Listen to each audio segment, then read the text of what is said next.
सर्वांना नमस्कार. आज आपला ओंकार उपासनेचं सेशन आहे आणि आज आपला हा पहिलं सेशन आहे ओंकार उपासना. ह्या संदर्भामध्ये आपण काल जसं सगळ्यांना ग्रुपवरती सांगितलं होतं, तर त्यानुसार आजपासून आपण हे सेशन सुरू करतो. ऍक्च्युली ही पूर्ण उपासना पद्धती आपण यामध्ये शिकणार आहोत आणि खूप डीप मध्ये या गोष्टीला आपण समजून घेणार आहोत.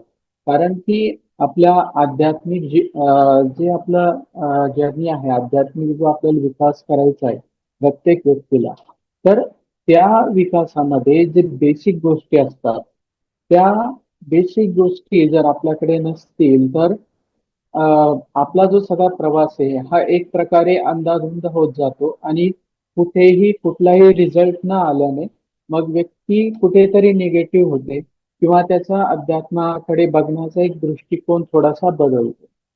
तर त्यासाठी हे महत्वाचं आहे, हे समजून घेणं. आणि हे बेस एकदा आपला पक्का झाला आणि त्यातून काही आध्यात्मिक अनुभूती जर आपल्या वाट्याला आली, तर त्यावेळेस आपण जे तर पुढच्या साधनेला, पुढच्या विविध प्रकारचे साधना आणि वेगवेगळ्या प्रकारच्या सिद्धी ज्या आपल्याला मिळवायच्या आहेत आणि जीवनामध्ये जोही आपल्याला उत्कर्ष करायचा, भले तो आध्यात्मिक असो भौतिक असो, पण प्रत्येकासाठी हा बेस असतो. पूर्वीच्या काळामध्ये ऋषी मुनींच्या आश्रमात हे सगळं शिकवलं जायचं. आपली शिक्षण पद्धतीच तशी होती की कुठलाही वर्णाचा व्यक्ती आश्रमात शिकण्यासाठी जातो तर त्याला प्रत्येकाला हे बेसिक सगळं त्यांच्याकडून करून घेतलं जायचं आणि त्यामुळे व्यक्ती त्यांच्या जीवनामध्ये स्थिर असायचा, त्याच्या जीवनामध्ये यशस्वी व्हायचा, कारण त्याच्याकडे हे प्रॉपर नॉलेज असायचं. पण मधल्या काळामध्ये ह्या सगळ्या गोष्टी ज्या आहेत तर त्या कालाच्या ओघात कुठेतरी मिटल्या गेल्या आणि ह्या सगळे आपले शास्त्र, ही सगळी विद्या ज्या आपल्याकडे होत्या तर त्या कुठेतरी आपण म्हणू की विस्मरणात गेल्या. आणि त्यामुळे आज आपला हे पुन्हा एक प्रयत्न आहे. आज तुम्ही बघत असाल की आपण सगळेजण जे आहोत तर सोशल मीडिया किंवा ऑनलाईन ह्या सगळ्या ठिकाणी जेव्हा ऍक्टिव्ह आहात, तर तुम्हाला माहिती आहे की एक स्पिरिच्युअल वेव्ह सध्या भारतात आहे आणि खूप काही गोष्टी शिकवणारे लोक आहेत. आणि हे आनंदाची गोष्ट आहे की वेगवेगळ्या प्रकारच्या विद्या, वेगवेगळ्या प्रकारच्या ज्या उपासना आहेत त्या सगळ्या आता ज्या कुठेतरी लुप्त झाल्या होत्या, तर ह्या माध्यमातून सगळ्यांसमोर येत आहेत आणि प्रत्येकाला आपण आहोत तिथेच शिकण्याची संधी मिळते. जर हेच कुठे आपल्याला बाहेर जाऊन शिकायचं असतं, कुठे प्रवास करून जायचा, तर ही नेक्स्ट टू इम्पॉसिबल होतं सामान्य व्यक्तीसाठी. आणि खरंच विज्ञानाचा आपण आज सहारा घेऊन भेटतोय, तर ही खूप आनंदाची गोष्ट आहे. आणि यानंतर आपण आता पार्टिसिपेंट असले तरी त्यांनी माफ करावं, आता ते आम्हाला पाहणं होणार नाही, त्यांना ऍड करता येणार नाही. तरी आपण प्रयत्न करू की रेकॉर्डेड सेशन्स घेता येईल तर, पण ते आपण सांगू शकत नाही. ठीक आहे.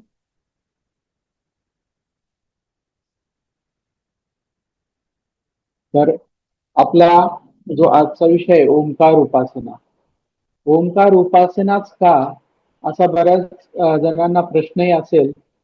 आणि साहजिक आहे की वेगवेगळ्या प्रकारचे जे आपण वेगवेगळ्या मोडॅलिटीज बघतोय, ठीक आहे, तर त्यावेळेस जो मी अनेक साधकांशी भेटायचा योग येतो, त्यावेळेस सगळेजण हेच बोलतात की माझ्याकडे आहे ना, मी ही प्रॅक्टिस करतोय पण मला पाहिजे तसं यश मिळत नाही, त्यामध्ये मला पुढे विकास माझा होत नाहीये, या स्पिरिच्युअलिटी मध्ये मी कुठेतरी स्टक झालोय, थांबलोय.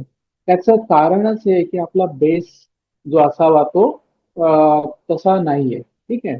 तर मग ते आज आपण समजून घेणार आहोत. आज आपलं पहिलं सेशन आहे, त्यामुळे मी थोडस इन्फॉर्मेटिव्ह आहे आणि हे खूप बेसिक आहे. जर आजचं सेशन समजलं तर पुढचे आपले सगळे सेशन मधून आपण ही साधना व्यवस्थितरित्या पूर्ण करू. ठीक आहे. अजून एक गोष्ट मला क्लिअर इथं सगळ्यांना करायची आहे की आपण जसं बोललो होतो की आकाशिक रेकॉर्ड्स हे तुम्ही शिकवा असं जे सगळ्या जणांची मागणी होती आणि मास्टर्स कडूनही फेब्रुवारी च्या एंड नंतर हे सुरू करावं अशा प्रकारचे संकेत होते. तर आपण त्याच्यावरती खूप काम केलंय त्या सगळ्या गोष्टीवरती आणि आपला जो जसं आपण सगळेजण महाराष्ट्रातले आहोत आणि ज्यावेळेस आपल्या इकडची माती आहे, आपल्या इकडचा एक वेगळा सूर, एक वेगळं चैतन्य आहे. परशुरामांची भूमी आहे, शिवरायांची भूमी आहे आणि वेगवेगळे साधू संतांची आहे. त्यामुळे आध्यात्मिकता प्रत्येक व्यक्तीच्या कानाकानात भरलेली आहे. तर बाकी ठिकाणी ज्यावेळेस आपण सांगतो, समजावतो तर त्यावेळेस जास्त एफर्ट्स द्यावं लागतात. पण महाराष्ट्रात तसं नाहीये. तर आपल्याकडे संतांनी सांगितलंय लोळ तेजाचा छावा चैतन्याचा. तर ही आपली ओळख इथं माती मातीत सगळ्यांना आधीच माहित आहे. त्यामुळे आपण जे तर ह्या विषयाला सुरुवात केली की ओंकार उपासना हा आपला अ, पहिली लेवल आहे आकाशिक रीडिंग शिकण्याची आणि ही आपण निशुल्क ठेवलेली आहे.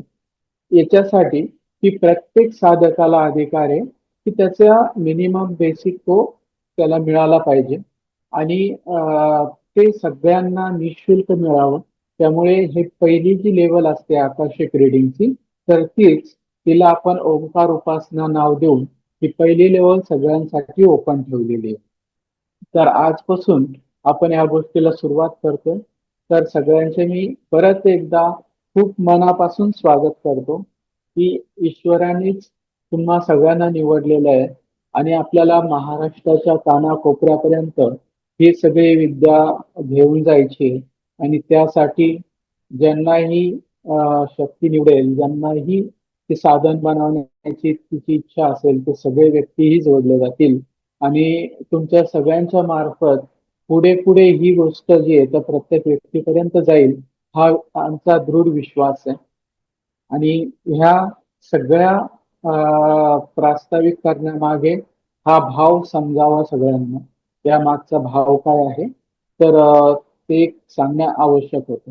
आता ओंकार उपासना काय आहे हे समजून घेण्यापूर्वी याला काही सायंटिफिक काही भूमिका आहे का आणि विज्ञानाचं काही याला वलय आहे का हेही आपण समजून घेऊ. आपल्याला मी नेहमी म्हणतो की आपण सगळ्या प्रकारच्या आध्यात्मिक गोष्टी करायला तयार आहोत पण आपल्याला कुठेही अंधश्रद्धा बिलकुल आवडत नाही. कुठल्याही प्रकारचा देखावा किंवा अशा गोष्टी आम्हाला नको आहेत. स्पष्ट आणि जे प्रूफ आहे, जे प्रूव्ह होऊ शकतात त्या माध्यमातून ह्या सगळ्या गोष्टी आपल्याला पुढे घेऊन जायच्या. तर त्यासाठीच आज आपण ओंकार उपासनेपासून सुरुवात करतो. सुरुवातीला आपण समजून घेऊ की ओंकार उपासना का करायची आणि याचा काय फायदा होतो आणि याला काय वैज्ञानिक आधार आहे. ठीक आहे. तर आपण आता एक सुरुवात करू. ओंकार उपासनेद्वारे आपली आध्यात्मिक उन्नती ही होते आणि आध्यात्मिक उन्नतीचा पहिला सोपानच आहे ओंकार उपासना. ठीक आहे. आपण बघाल तर वेदांमध्ये जे आहे तर ओंकाराशिवाय वेदांचे मंत्र पंगू आहे म्हणजे ओम लावल्याशिवाय मंत्र सुरूच होत नाही. ठीक आहे. तर ज्ञानेश्वर महाराजांनीही ज्ञानेश्वरीमध्ये खूप मोठ्या ओळी फक्त ओंकार विषयी ओम नमो जे आद्या वेद प्रतिपाद्या म्हणून त्यावरती खूप विस्ताराने वर्णन केलेलं आहे. तर अशी ओंकाराची जी आहे तर महती खूप मोठी आहे. आता याच्यामध्ये आपण ज्यावेळेस आध्यात्मिक दृष्टीने विचार करतो तर आपल्या शरीरामध्ये जे 7 चक्र असतात, जे 7 शक्तींचे बीज आपल्यामध्ये ईश्वराने म्हणा प्रकृतीने म्हणा दिलेले आहेत ते 7 चक्र ज्याला आपण सहस्र चक्र 7 चक्रास म्हणतो ते सक्रिय होण्यासाठी ओंकार उपासनेतून मदत होते आणि परमात्म्याशी जोडण्याचाही हा एक शक्तिशाली मार्ग आहे. कारण ज्यांनाही ईश्वरी शक्तीशी जोडायचं आहे, मोक्ष मिळवायचा आहे, तर त्यांच्यासाठी सुद्धा ओंकार हाच एक रस्ता आहे. आता आपण याचा थोडा वैज्ञानिक काय काय संशोधन झालेले ते समजून घेऊ. माझी बहुतेक स्लाइड सगळ्यांना दिसत असतीलच. तर एक एक बघू आपण की याच्यामध्ये न्यूरोसायन्स आणि ब्रेन मध्ये ह्या क्षेत्रात संशोधन झालंय. तर जे आपले डॉक्टर टी देसाई आहेत, तर खूप नामांकित असे ते डॉक्टर आहेत. तर त्यांनीही याच्यावर ओंकारावर रिसर्च केलाय. अनेक वेगवेगळ्या व्यक्तींवरती हा रिसर्च करण्यात आला आणि त्यांनी जे काही निष्कर्ष दिले जे तुमच्या समोर आहेत, की त्यांचं म्हणणं आहे की ओमचा जप केल्याने मेंदूमधील अल्फा आणि थीटा लहरी ज्या आहेत तर त्या सक्रिय होतात. आणि हे खूप म्हणजे युनिक गोष्ट आहे. हे प्राप्त करण्यासाठी खूप प्रयत्न केले जातात, पण इतके सहज कोणत्याही गोष्टीतून ह्या अल्फा थीटा लहरी सक्रिय होत नाही. पण हे ओंकारातून झालेल्या दिसतात. त्यानंतर ध्यान आणि शांततेची स्थिती ह्या ओंकाराच्या जपामुळे, त्याच्या उच्चारामुळे व्यक्तीमध्ये निर्माण होते, हे पण बघण्यात आलंय. त्याचबरोबर ताणतणाव तर कमी होतोच आणि जागरूकता वाढवण्यासाठी उपयुक्त आहे. जागरूकता असं का म्हटलं असेल, कारण हे डॉक्टर आहेत, वैज्ञानिक आहेत, त्यांना माहिती आहे की आजचा जो व्यक्ती आहे हा एक झोपीत असल्यासारखा जगतो. एक रुटीन आपलं चालू आहे मशीन सारखं. सकाळी उठायचं ठरलेलंच आहे, तेच आपण करतो. ठरलेल्या कामाला जातो, ठरलं आहे तसं घरी येतो, ठरलं आहे तसं जेवण करतो, ठरलं आहे तसं एखाद्या हॉरर मूव्ही बघायची आणि मग झोपायचं, किंवा असं हे काहीतरी ठरलेलं एक यंत्रारूढानी मायया अशी एक जीवनशैली झाली आहे. आणि मग एक प्रकारे झोपीतच व्यक्ती जगतोय, येतोय आणि जातोय, त्याचा जन्म वाया जातोय असं एक कुठेतरी कोणत्याही विचारवंताला जाणवेल. जर आपण आपल्या स्वतःच्या जीवनाचं अनालिसिस केलं तर आपणही कुठेतरी बघू की आपल्यालाही सेल्फ जागृतीमध्ये येण्याची खूप आवश्यकता आहे. आणि त्यासाठी ओंकार उपासना ही खूप कामी येते. आणि आज आपण बघतो की आपलं जीवन खूप धकाधकीचं आहे, खूप तीव्र स्पीडने आज जग चाललेलं आहे. तुम्ही सगळेजण जाणताय, तुम्ही ज्या ज्या क्षेत्रात काम करत असाल, हा आपल्या सगळ्यांचा अनुभव असेल की तिथे संघर्ष आहे, तिथे एक प्रकारची स्पर्धा आहे, ठीक आहे. आणि त्यामुळेच अगदी ताण तणाव हा आपल्या पाठीला पोचलेला आहे. तर मग ह्या गोष्टीमुळे आपला शारीरिक आणि मानसिक सुद्धा यातून नुकसान होतच आणि आध्यात्मिक विकास तर दूरच राहील. तर ते ताणतणाव कमी करण्यासाठी ओंकार उपासना जो व्यक्ती करतो त्याला ह्या गोष्टीतून फायदा मिळतो. हे सगळं संशोधनाने प्रूव्ह झालेल्या गोष्टी आपण सांगतो.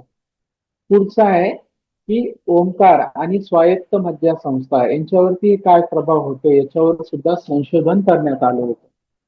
आता डॉक्टर एफ टी केनेडी हे खूप मोठे डॉक्टर आहे या क्षेत्रामध्ये. आणि त्यांनीही हार्वर्ड हे खूप मेडिकलचं स्कूल आहे, खूप नामांकित आहे. तिथे त्यांनी हा विद्यार्थ्यांच्या आणि काही पेशंटच्या मदतीने त्यांच्यावर हा रिसर्च केला आणि त्यांनी त्याच्याद्वारे काही निष्कर्ष समोर ठेवले. हे आपल्याला म्हणजे सगळे ऑनलाईन सुद्धा मिळतील. तर त्यांनी जो निष्कर्ष ठेवला की पीएनएस वर, कारण ही खूप महत्वाची नर्वस सिस्टम आहे आपली, तर त्याच्यावर ओंकाराचा जे तर उच्चाराचा असा परिणाम होतो की ते मेंदूला सक्रिय करतं. ही खूप मोठी गोष्ट आहे. जे हृदयाची गती सुद्धा नियंत्रित करतं आणि ताण कमी करतो. म्हणजे बघा, वेगवेगळ्या लोकांनी रिसर्च केलेला आहे, पण त्यांना ह्या गोष्टी सगळ्या कशा समान मिळत गेल्या आहेत बघा. तर हृदयाचं जी गती आहे ही नियंत्रित होणं, याचा अर्थच असा आहे की आज आपल्या सगळ्यांसमोर जे मोठं संकट आज जगासमोर आहे, की बीपी, ब्लड प्रेशरने सगळे मॅक्झिमम लोक परेशान आहेत. ठीक आहे. आणि मग त्याच्यावरती सुद्धा ओंकार च्या उच्चाराने जे तर ते फायदा होतोय, हे दिसतंय रिसर्च मध्ये. त्यानंतर आपल्या शरीरामध्ये एक नेहमी फाईट फॉर फाईट अशी एक रिस्पॉन्स एक चालू असतो. वेगवेगळ्या प्रकारचे बॅक्टेरिया, वेगवेगळ्या प्रकारचे विषाणू हवेतून वेगवेगळ्या माध्यमातून आपल्या शरीरात येतात आणि आपल्या शरीरात रक्षणात्मक जी व्यवस्था आहे ती सक्रिय असते आणि ती कंटिन्युअसली जे तर त्यांचं ते काम चालू असतं. पण ओंकाराच्या उच्चाराने ओंकाराच्या उपासनेने काय होतं तर ती सगळे फाईट कमी होऊन त्यांना विश्रांती मिळते. त्याचं कारणच असं आहे की ओंकाराच्या ऊर्जेने आपल्या शरीरामधील रोग नष्ट व्हायला लागतात. कारण त्याची स्वतःची एक वेग आहे, एनर्जी आहे, हे त्यातून प्रूव्ह झालेलं आहे. पुढचा बघू आपण ओंकार आणि पेशीय परिणाम. आता बघा आपल्या रक्तातल्या ज्या पेशी आहेत है ना, आपण म्हणतो ना की कण कण में भगवान है, घटा घटात राम आहे है ना. ते आपण जर विज्ञानाच्या दृष्टीने किंवा स्वतःचा विचार केला तर आपलं घट म्हणजे हे शरीर, ठीक आहे. पण आपल्या शरीरामधला कणकण म्हणजे पेशी आणि त्या पेशींवर सुद्धा ओंकार परिणाम करतो. ओंकाराचा उच्चाराने पॉझिटिव्ह परिणाम होतात. हे संशोधनात बघण्यात आलेले आहे आणि हे संशोधन कोण करत आहे? डॉक्टर चौधरी एम्स मधले दिल्लीचे खूप नामांकित डॉक्टर आहे. त्यांनी केलेले हे संशोधन आहे की बघा की आपल्या डीएनए ची जी रचना आहे याच्यावर सुद्धा ओंकाराचा परिणाम होतो. ही खूप मोठी गोष्ट आहे. कारण आज सुद्धा डीएनए ला कोणी क्रॅक नाही करू शकत. आपण एवढा विज्ञानामध्ये जे तर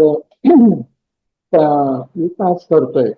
पण डीएनए ची रचना त्यात काही बदल करणं आजही खूप कठीण आहे. आणि अनेक लोक यातून परेशान आहे की काही लोकांना जे आहेत अनुवांशिक पिढ्यानपिढ्या चालत येणारे बिमार आहे, मग ते उपायही त्यावर होत नाहीत आणि बरेच लोक परेशान असतात. तर त्या डीएनएच्या रचनेवर सुद्धा सकारात्मक परिणाम हे खूप महत्वाची गोष्ट आहे. त्यामुळे त्यांनी त्याला बोल्ड केलेले आहे, सकारात्मक परिणाम करतो ओंकाराचा उच्चार. त्यानंतर पेशीमध्ये कंपनात्मक उपचार होतात, ठीक आहे, आणि ज्यामुळे रोग प्रतिकार शक्ती जी आहे आपली मजबूत होते. आणि ज्यावेळेस कोरोना काळामध्ये आम्हाला आज सुद्धा आठवत आहे की आमचे जेवढेही साधक होते सगळ्यांनी त्या काळामध्ये रामरक्षा आणि ओंकार उपासना केली. त्यांच्या आजूबाजूला सगळे लोक परेशान होते, ठीक आहे. काही जण पॉझिटिव्ह होऊन सुद्धा त्यांना कसलाही त्रास नव्हता. आणि ह्यातून हे सिद्ध होतं की आपल्या शरीरामध्ये खूप मोठ्या प्रमाणात जे तर ओंकार जे येतात परिणाम करतो सर्वच प्रकारे आपल्या आरोग्यावर. आता पुढचं बघू ओंकार आणि आपला मेंदू. कारण आपला एक कम्प्युटर आहे, सुपर कम्प्युटर, ठीक आहे. आणि आपल्या सगळ्या शरीरात चालणाऱ्या गतिविधी त्या इथूनच होतात. आपला विकास, शारीरिक विकास असेल, मानसिक विकास असेल, आध्यात्मिक विकास, सगळ्यासाठी आपला जो मेंदू आहे हा कार्यरत असणं आणि अतिशय तल्लख असणं खूप आवश्यक आहे. आता एम्स मध्येच हा रिसर्च करण्यात आला दिल्लीमध्ये आणि डॉक्टर मित्तल यांनी हा रिसर्च केलेला आहे. हे खूप नामांकित डॉक्टर आहेत आणि त्यांनी वेगवेगळ्या प्रकारे एमआरआय स्कॅन वगैरे करून अनेक यंत्रांच्या सहाय्याने त्यांनी ओंकार उपासना, ओंकाराचा जप करायला लावून त्यांच्यावरती काय परिणाम होतो ते त्यांनी नोट केलेलं आहे सगळं. आणि तो निष्कर्ष त्यांनी सगळ्यांसमोर मांडला की त्यातून ओंकाराच्या जप केल्याने मेंदूमधील जे तर अमिगडाला आणि प्रीफ्रंटल कार्टिक्स हा सुधारतो. म्हणजे त्याच्यामध्ये जे तर ती गतिविधी वाढते. तर ही खूप मोठी गोष्ट आहे. आणि दुसरं आहे की मानसिक संतुलन आणि एकाग्रता यामुळे वाढते, ठीक आहे. तर आपल्याला आध्यात्मिक विकासासाठी काय पाहिजे? बरेच जण म्हणतात ना, मला विचारतात, प्रश्न करतात की माझं चित्त एकाग्र होत नाही, मी प्रयत्न करतो, ध्यान लागत नाही, ठीक आहे. तर त्याच्यासाठी आपल्याला ओंकार उपासना आवश्यक आहे की यातून आपलं मानसिक संतुलनही होईल आणि एकाग्रता वाढेल, ठीक आहे. तर हे असे अनेक रिसर्च आहे.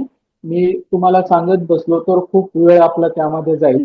पण याला वैज्ञानिक आधार आहे हे मला तुम्हाला सांगायचंय. आपण काहीतरी आपलं घेतोय आणि कुठेतरी वेळ घालवतोय असं समजू नका, ठीक आहे.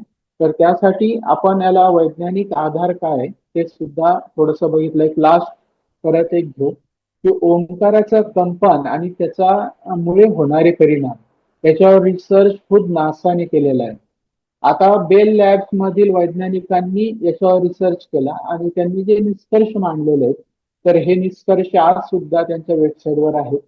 आणि हे रिसर्च खूप मोठ्या प्रमाणात केले गेले होते. तर त्याचे निष्कर्ष मी तुमच्या समोर ठेवलेले आहेत की ओमचा ध्वनीची वारंवारता जी असते ना, फ्रिक्वेन्सी म्हणतो आपण त्याला, वारंवारता, तर ती इथे त्यांनी दाखवलेली आहे 7.83 हर्ट्झ. ठीक आहे. तर ही आणि पृथ्वीची जी म्हणजे फ्रिक्वेन्सी आहे, ही एक्झॅक्ट सेम आहे. हे खूप मोठी गोष्ट आहे. ठीक आहे. आणि याचा अर्थ काय होतो की ओंकाराचा जप केल्याने आपल्या शरीर आणि पृथ्वीची जी ऊर्जा आहे याच्यात सुसंवाद होतो. ही याच्यावरून समजून घ्या की किती मोठा परिणाम ओंकाराच्या उच्चाराने होतो. ठीक आहे. आता अनेक आहेत, मी सगळे तुम्हाला आता डिटेल्स मध्ये जात नाही, फक्त तुमच्या समोर मला या सगळ्या गोष्टी ठेवायच्या होत्या, सगळ्यांना सांगायच्या होत्या. तर ह्या ओंकार उपासनात मानसिक सुद्धा खूप मोठा फायदा होतो. ठीक आहे. तर ते मी आता खूप डीप मध्ये जात नाही, आपण आता पुढच्या याच्याकडे जाऊ. हे अनेक लोकांनी खूप मेहनत करून हे रिसर्च केले, त्यामुळे मला थोडस ते तुम्हाला दाखवायचं होतं. आता आपण आपल्या मूळ विषयाकडे येऊ की आपल्या शरीरामध्ये 7 चक्र आहेत. हे 7 चक्र हे आपल्या फिजिकल बॉडीमध्ये कसल्याही प्रकारच्या मशीनने, कुठल्याही यंत्राने दिसू शकत नाही. ठीक आहे. बऱ्याच जणांचं म्हणणं आहे आपल्या सूक्ष्म शरीरात आहे. ठीक आहे. आणि आपलं जे सूक्ष्म शरीर आहे त्यामध्ये हे 7 चक्र हे आपल्या शरीराशी साम्य करून दाखवलेले आहे. ठीक आहे.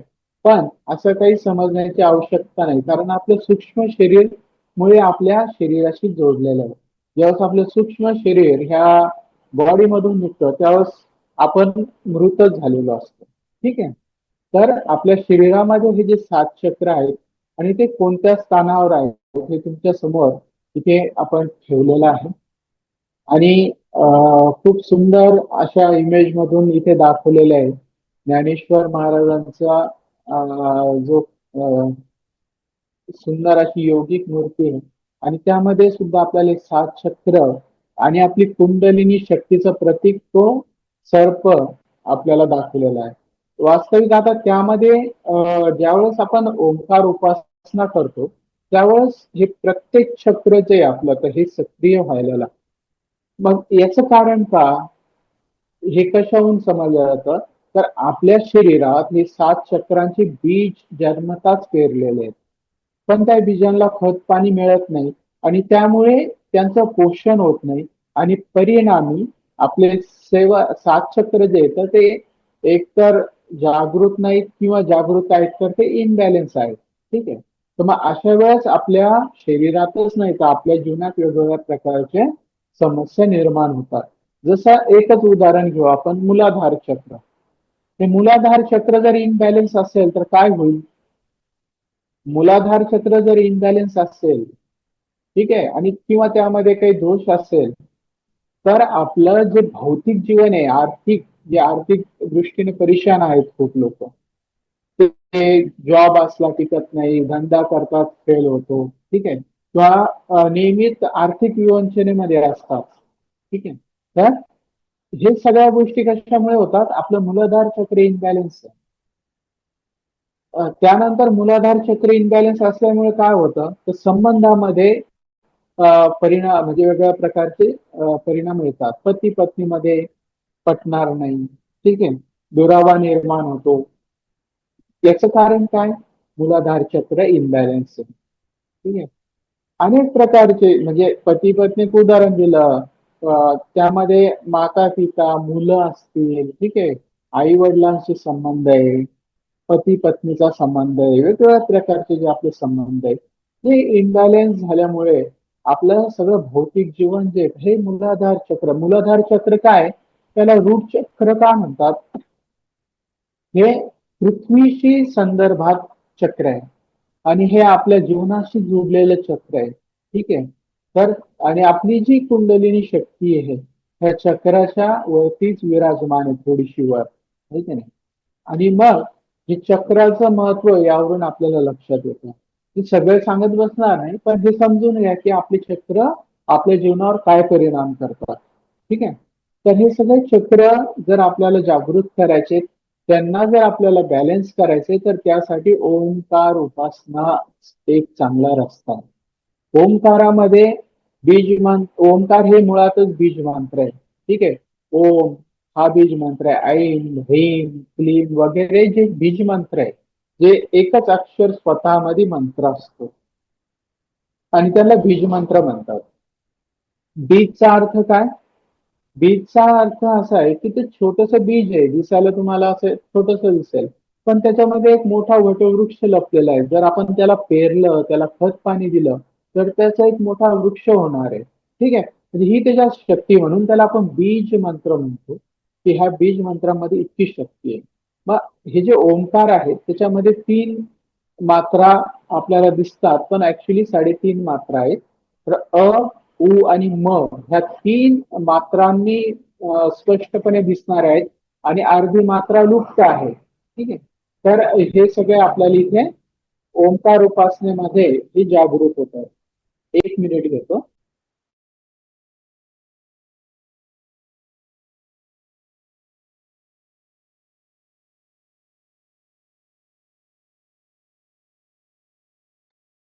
सॉरी. तर ओंकाराचा ज्यावेळेस उच्चार आपण सुरू करतो, त्याचे ज्या लहरी निर्माण होतात शरीरामध्ये, तर त्या लहरी जाऊन मूलाधार चक्रापर्यंत भिडतात आणि त्या बीजांना पोषण मिळायला लागतं. त्यांना काय पाहिजे? त्यांचं खत काय? त्यांचं अन्न काय? आपलं अन्न आहे आपण जे खातो, पोळी भाजी पाणी वगैरे वगैरे. ठीक आहे. तसंच आपल्याला ऑक्सिजन लागतोय म्हणण्यापेक्षा हवा लागते. ठीक आहे. आणि ह्या सगळ्या गोष्टी आपल्याला लागतात, त्यावेळेस कुठे आपलं शरीर जे आहे त्याचं पोषण होतं. ठीक आहे. तसंच बीज मंत्राचं आहे. बीज मंत्रांना बीज आपल्या चक्रांचं आहे. ते आपले जे चक्र आहेत, हे सगळे चक्रांना जे लागणाऱ्या त्यांचं जे खाद्य आहे ते काय आहे? तर ते ही ऊर्जा आहे. ही ओंकार उपासनेतून त्यांना मिळते आणि मग ते फुलायला लागतात, त्यांचा विकास होतो आणि ते जागृत व्हायला लागतात. जसे हे चक्र जागृत व्हायला लागतील, तसा तसा आपला आध्यात्मिक विकास हा व्हायला लागतो. ठीक आहे. तर हे 7 चक्रावरती ओंकार आपला परिणाम करतो आणि त्यातून आपला आध्यात्मिक विकास होतो. आणि यात एक जे सर्पाचं चित्र दाखवलं, हे प्रतीक हे कशाचं? तर ते आपल्या कुंडलिनी शक्तीचं. ठीक आहे. ती जी कुंडलिनी शक्ती ओंकाराच्या उपासनेने हळूहळू एक एक चक्र भेदत वर यायला लागते. ज्ञानेश्वरीमध्ये खूप छान वर्णन ज्ञानेश्वर महाराजांनी केलेलं आहे त्याचं. तर असं करत शेवटी ती आपल्या सहस्रार चक्रातून ब्रह्मांडामध्ये विलीन होते. त्यावेळेस व्यक्ती हा पूर्ण ज्ञानी होतो. ठीक आहे. आणि त्याच्याकडे वेगवेगळ्या प्रकारच्या सिद्धी आणि जे विज्ञान आहे, खऱ्या अर्थानं जे विज्ञान आहे, त्या विज्ञानाला तो प्राप्त होतो आणि मग त्याला सृष्टीचं रहस्य उलगडतं, जन्म मृत्यूचं रहस्य कळतं आणि एक प्रकारे त्याला आत्मज्ञान होतं. ठीक आहे. तर हा आहे आपल्या आध्यात्मिक विकासाचा पाया. ठीक आहे. आणि ही गोष्ट जर आपली मिसिंग असेल, जर आपली हीच साधना झाली नसेल, तर आपण कुठल्याही मॉडेलिटी शिकून आणि वेगवेगळ्या प्रकारच्या मॉडेलिटी मध्ये काम करून आपण तिथे सक्सेस होत नाही. त्याचं कारण इथे. ठीक आहे. तर हे सगळ्यांच्या लक्षात आलं असेल. पुढे जाऊ आपण. तर ओंकार उपासनेचं जे आहे, तर इथे ते वैश्विक शक्तीचं प्रतीक आहे. तसंच ओंकारामध्ये मी जसं सांगितलं 3 वर्ण मूळ जे आहे ते आपल्याला इथे दिसतात आणि ते त्यांचं प्रतिनिधित्व करतात. ठीक आहे. हे एक आपण बघितलं. त्यानंतर ओंकाराचं जे महत्व आहे, तर ते काय की सर्व मंत्रांचा मूळ स्रोत आहे आणि आध्यात्मिक जागृती आणि चेतनेला ऊर्जा देतं, मानसिक शांती आणि आपलं जे ध्यान धारणेमध्ये येते उपयुक्त आहे. ठीक आहे. ओंकाराचा जप करण्याची काय पद्धत आहे? तर ते आपण बघू की स्वच्छ जागा आणि शांत वातावरण यासाठी पाहिजे आपल्याला. पद्मासन किंवा सुखासनामध्ये बसून पाठीचा कणा सरळ ठेवून आपण यामध्ये बसायचंय आणि हळूहळू दीर्घ श्वास घेत आणि पूर्ण भावाने ओंकाराचा जप करायचा असतो. आवाजावर लक्ष केंद्रित करायचं असतं आणि कंपनाचा अनुभव घ्यायचा असतो. आता बघा, ओंकार समजायला ऐकायला सोपं वाटतंय, पण उच्चार त्याचा चुकीचा करतात बरेच लोक. काही जण ओम म्हणतात, कोणी ओम म्हणतात. व वडाचं व, ते ओम नाहीये. ठीक आहे, पाहिजे तिथे. ठीक आहे, तर मग ओम हा व्यवस्थित म्हटला तर आपल्या हृदयापर्यंत कंपन जातात. जर तुमचा हात तुम्ही छातीवर ठेवला स्वतःच्या आणि ओम जर म्हटला आणि छातीवर जर व्हायब्रेशन आलं तर बरोबर म्हटला. जर तुमच्या हृदयापर्यंत व्हायब्रेशन त्याचे आले नाहीत तर तुमचा उच्चार चुकतोय, हा त्याचा अर्थ आहे. म्हणजे ओमच्या उच्चार करताच कंपन निर्माण व्हायला लागतात. ठीक आहे, आता मूळ विषयाकडे येऊ. आपण याची साधनेला आता सुरुवात करणार आहोत ओंकार उपासनेच्या. तर त्याच्यासाठी पहिलं आहे की आसन काय असलं पाहिजे. ठीक आहे, आणि मला वाटतं काही गोष्टी वाटल्या तर तुम्ही लक्षात ठेवा किंवा नोट करत चला. ठीक आहे, तसं आहे तुमच्या समोर स्लाइड, तुम्ही स्क्रीनशॉटही घेऊ शकता. तर मूळ आपला बघू की सुरुवात कशी, कुठलं आसन घ्यावं. सगळ्यांना प्रश्न असेल की आसन कुठलं असलं पाहिजे ओंकार उपासनेसाठी. ठीक आहे, तर वेगवेगळ्या मंत्र उच्चारासाठी वेगवेगळे आसन सांगितलेले आहेत. ठीक आहे, आता मृग आसन सगळ्यात चांगलं आहे, पण आता सध्या ह्या काळामध्ये ते आपल्याला शक्य नाहीये. आणि कुठेतरी त्यांच्या हत्येवर बंदी आहे है ना, आणि आता काळ तो नाहीये. तर मग त्याच्यासाठी दुसरं आपण काय घेऊ शकतो, तर त्याच्यासाठी जी पांढरी घोंगडी असते ही सगळ्यात शुभ मानली जाते कोणत्याही प्रकारच्या उपासनेसाठी. ठीक आहे, तर ती पांढरी घोंगडी, व्हाईट कंबल म्हणतात त्याला, ते तुम्हाला जर आसन म्हणून बघितलं तर तुम्हाला ती मिळते. ती आपण घेऊ शकतो. शक्यतो प्लास्टिकची चटई घेऊ नका. ठीक आहे, सुती कपड्याची चटई असेल तीही चालते. पण ती चटई जेवायला बसताना आहे, ती चटई उपासण्याला आसन होते. त्याचं स्थान, त्यासाठी बसण्यासाठी जे आपण आसन निवडणार आहे ते फक्त त्याच उपासनेसाठी वापरायचे. त्याच्याशिवाय त्याच्यावरती कुणी बसलं नाही पाहिजे आणि तुमच्याशिवाय त्या आसनावर कुणी बसलं नाही पाहिजे. ठीक आहे, तर स्थानाचं किंवा आसनाचं काय महत्व आहे हे लक्षात घ्या. आणि हे जर पटलं तर तुम्ही थंब द्या. मी तुम्हाला हे आसनाचं महत्व सांगण्यासाठी आपण एक स्टोरी बघू. खूप महत्वाचं आहे म्हणून मी थोडस विस्ताराने त्यामध्ये सांगतोय. एक जवळपास आपण असं समजूया की ईसा पूर्वची गोष्ट आहे जवळपास ही. आणि त्या राजाचं नाव आता फारसं इतिहासामध्ये नाहीये, मिळत नाही. पण तो एक राजा होता आणि त्या राजाकडे त्यांचे अष्टप्रधान मंडळ असतं प्रत्येक राजाकडे. तर त्या अष्टप्रधान मंडळामध्ये एक जो प्रधान होता तो खूप हुशार आणि राजाच्या जवळचा, कारण तो विद्वान होता, कवी होता आणि त्याच्यावर राजाचं विशेष असं प्रेम होतं. तर एक वेळेस चर्चा करता करता त्याने राजाला सांगितलं की अशा प्रकारचं एक गायत्री मंत्र आहे, त्याची अशी उपासना होते आणि त्या उपासनेमुळे असे असे फायदे होतात. त्यांची जेव्हा चर्चा झाल्यावर राजाला उत्सुकता निर्माण झाली. त्यांनी सांगितलं की ठीक आहे, तू मला सांग तो मंत्र आणि मला पण त्याचा अनुभव घ्यायचा आहे. माझ्यामध्ये ती आता क्युरिओसिटी जागृत झालेली आहे. ठीक आहे, तर तू मला ते सांग, मी करणार. त्यावेळेस त्याने त्यांना स्पष्ट सांगितलं की त्याचं जे स्थान आहे, ठीक आहे, आणि त्याची जी आपल्याला दीक्षा पाहिजे ती दीक्षा घेऊनच आपण ती साधना केली तरच ती फळ देते. अन्यथा फक्त मंत्र माहित असल्याने तो काम करतो असं नाहीये. पण राजाला ते पटलं नाही. ते म्हणे असं कसं, मंत्र आहे म्हणजे मंत्र आहेच, त्यात त्याचं स्थान आणि ह्या गोष्टीचं काही विशेष महत्व, तू उगेच काहीतरी गोष्टी सांगतो. पण त्याने राजाला तो मंत्र दिला नाही. मग राजानेही थोडस हट्टाला पेटून दुसऱ्या एखाद्या व्यक्तीकडून भेटून आणि त्याच्याकडून तो मंत्र मिळवला. आणि त्यांनी एक दिवस असंच बसल्यानंतर त्याला तो म्हणून दाखवला आणि त्यांनी सांगितलं, बघ मी आमंत्रण मिळवलेलं आहे आणि मी याची साधना करतोय. त्यावेळेस एक प्रधानाने सांगितलं, तरी सर त्याचा काही फायदा होणार नाही महाराज. त्या राजाने सांगितलं, मग तू मला याचं कारण सांग का होणार नाही. हे की नाही, त्याने सांगितलं स्थान महत्वाचं आहे, कुठे करतोय ते स्थान महत्वाचं आहे. तर ते म्हणे तू हे साबित कर, हे नुसतं सांगू नको. ठीक आहे, मग बरेच दिवस गेले. एक दिवशी दरबारामध्ये सगळे बसलेले असताना ह्या प्रधानाला लहर आली की आपण आता यांना उत्तर देऊ. त्यावेळेस तो जो प्रधान होता एकदम उठला आणि बाजूला जो सेवक उभा होता त्याला सांगितलं, इकडे ये. तो समोर आला. त्याने सांगितलं, सिंहासनावर कोण बसलेलं आहे? त्याने सांगितलं, महाराज बसलेले आहेत. तो त्यांना ओळखतो का? म्हणे हो ओळखतो. म्हणे त्यांच्या दोन तोंडात मारतो. तर तो सेवक जागचा हल्ला नाही.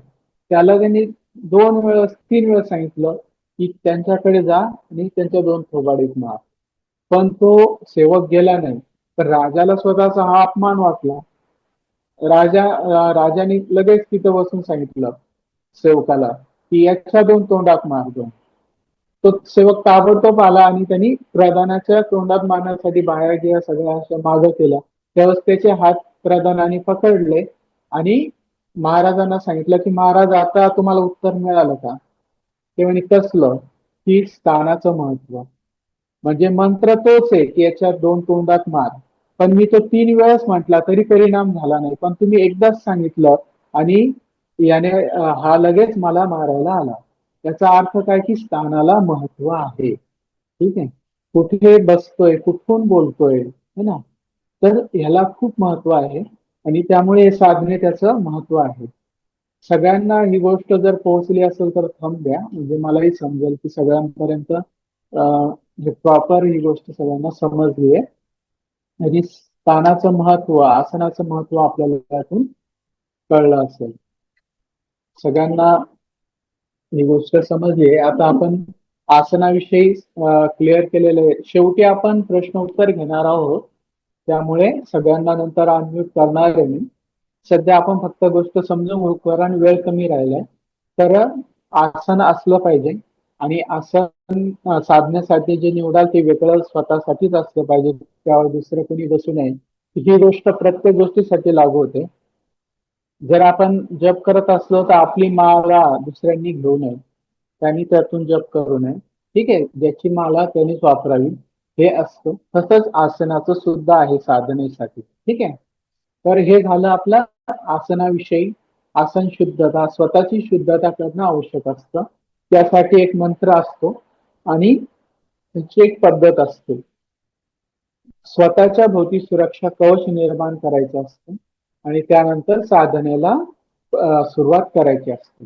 कारण ज्यावेळेस आपण साधना करतो एक विशिष्ट प्रकारची एनर्जी आपल्याजवळ तयार होते आणि ती एनर्जी मिळवण्यासाठी वेगवेगळ्या प्रकारचे जे जीव आजूबाजूला वातावरणात असतात ते असे शोधतच असतात. ठीक आहे.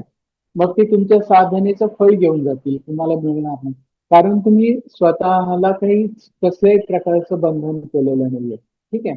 तर ते साधनेमध्ये महत्वाचं असतं की स्वतःभोवती सुरक्षा कवच निर्माण करणे, आसन व्यवस्थित असणे आणि त्यानंतरच साधनेला सुरुवात करणे. तर ओंकार उपासनेची तयारी करायची तर काय करायची? तर प्रथम आसन असलं पाहिजे, एक आपली जागा निश्चित असली पाहिजे आणि आपण त्या ठिकाणी बसून नियमित उपासना करणार आहोत. ही वेळ शक्यतो एकच असावी असा एक आपण प्रयत्न करायचा. ठीक आहे. आता जप करताना कसा करायचा असा तुमचा प्रश्न असेल बहुतेक सगळ्यांच्या मनात.